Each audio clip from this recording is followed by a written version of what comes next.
On part au Sénégal à présent pour les 20 ans de la Fashion Week de Dakar, un événement créé par la styliste sénégalaise Adama Paris. L'édition de cette année était placée sous le signe du Made in Africa par les Africains et pour le monde entier. Le public a pu apprécier des créations alliant tradition et modernité et notre correspondant Nicolas Négos a assisté au défilé.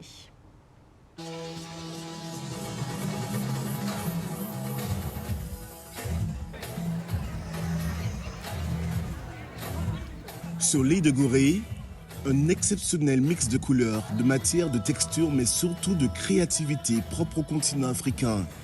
À l'image du Nigérian Emmanuel Okoro, fondateur de la marque Emi Casbit, lancée en 2014.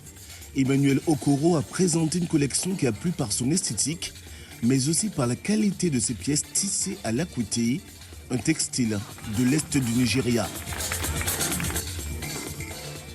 90% des tissus sont tissés à la main et chez Emi Casbit, nous travaillons avec un tissu local qui s'appelle akwete. Akwete est un textile durable de Lagos au Nigeria. Nous collaborons également avec une équipe de femmes qui savent travailler avec soin le tissu que nous utilisons pour nos collections, car nous croyons en l'autonomisation des femmes. Nous valorisons la communauté locale et voulons leur rendre l'appareil. Aux côtés de ce designer nigérian, une vingtaine d'autres créateurs venus des quatre coins du continent et qui prônent le Made in Africa par des Africains pour le reste du monde.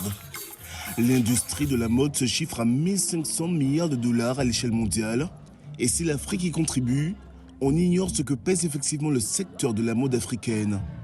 Pour Adama Paris, les créateurs africains ont gagné en visibilité et le secteur est de plus en plus rentable, mais souffre encore du manque de financement. Elle est beaucoup plus rentable qu'il y a 20 ans, ça c'est clair. Et oui, il y a beaucoup de créateurs que vous avez vus aussi qui vendent partout dans le monde, qui sont extrêmement connus et qui habillent beaucoup de stars. Donc oui, elle est beaucoup plus rentable qu'avant. Elle est même, oui, on peut dire qu'elle est rentable. Il faudrait que nos gouvernements ou nos investisseurs investissent à la mode et qu'on investisse comme on investirait dans une maison de couture ou dans un label ou dans une marque européenne. C'est des investisseurs qui nous manquent. Diplômée de London College of Fashion, Tina Logondi partage l'avis de la fondatrice de la Dakar Fashion Week. Basée à Paris, la styliste congolaise est spécialisée dans le prêt-à-porter. Les prix de ses créations varient de 60 € pour les pièces de base comme les t-shirts à 5 000 € pour une robe ou une pièce sur mesure. Il faut viser de travailler avec les boutiques. Au Nigeria, il y en a beaucoup. En Côte d'Ivoire, il y en a qui ont ouvert ces dernières années. J'espère que les autres pays africains vont mettre des choses en place en fait, pour qu'il y ait plus de boutiques qui donnent l'opportunité aux créateurs africains de vendre leurs produits, avoir du stock à vendre. Et là, oui, on pourra dire qu'il y a un vrai avenir pour le prêt-à-porter africain parce que ça sera disponible en boutique et facilement accessible au grand public.